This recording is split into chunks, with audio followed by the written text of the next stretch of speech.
All right, let's get right into it. Today, we're going to build a mental toolkit. We're going to tackle five, really common English grammar points that trip people up, even if you think you already know the rule.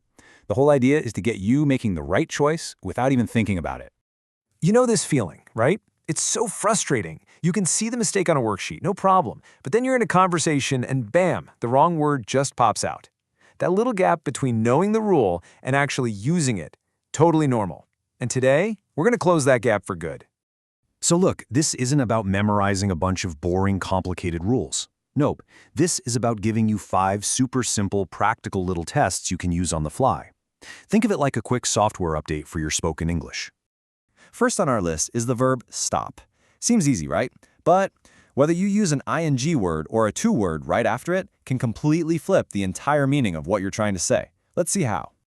Okay, check this out, because this is huge. I stopped scrolling means you quit, you gave up the habit. But I stopped to scroll means you were doing something else, maybe walking down the street, and you paused so you could start scrolling. See that? One little word, two completely opposite meanings.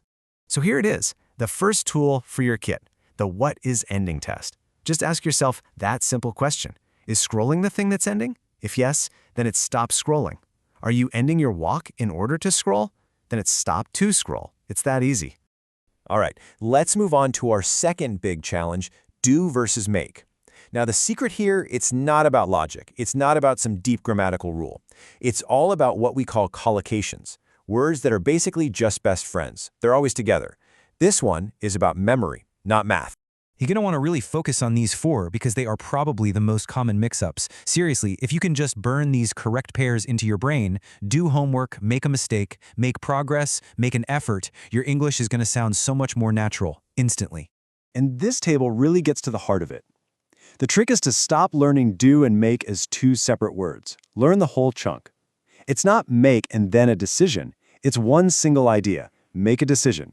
Just treat them like they're unbreakable little pairs. Okay, on to our third point, that fantastic little phrase, supposed to. Native speakers use this all the time, and it's especially useful when you're talking about the difference between what was planned or what was expected and what really happened. Now hold on, before we even dive into the meaning, we have to fix the #1 mistake people make. You cannot forget the verb be. It's never she's supposed to. Nope, it's always she is supposed to or they were supposed to. That little word is, am, are, was, were, it's absolutely crucial. This example is perfect. You can just feel the story here, can't you? What was the plan? To release the update last week. And what was the reality? Well, it got delayed. That little phrase, was supposed to, it just perfectly captures that gap between the expectation and the reality. All right, number 4. This is a classic showdown, say versus tell. I know. In a lot of other languages, this is basically the same word, which leads to all kinds of confusion. But don't you worry, because there's a test for this that works like 99% of the time. And here it is. We're calling it the person test. It is so simple. Just look at the word that comes immediately after the blank. Is it a person? Is it me? Him? The team?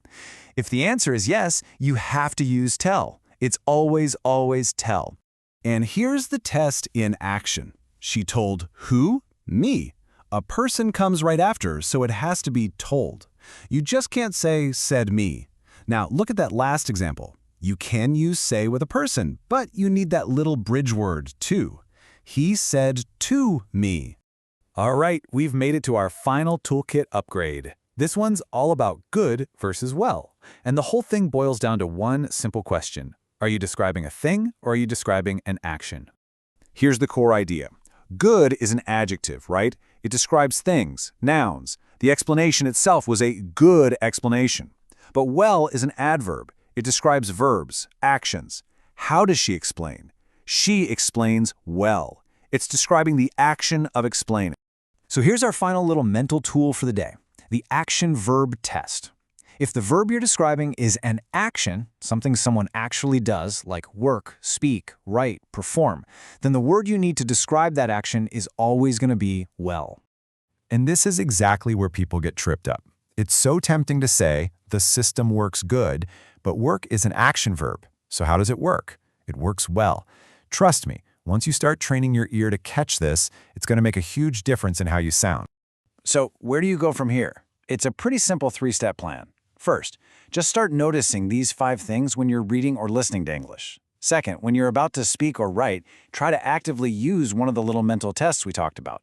And finally, and this is the most important part, pick one of these and actually try to use it today on purpose.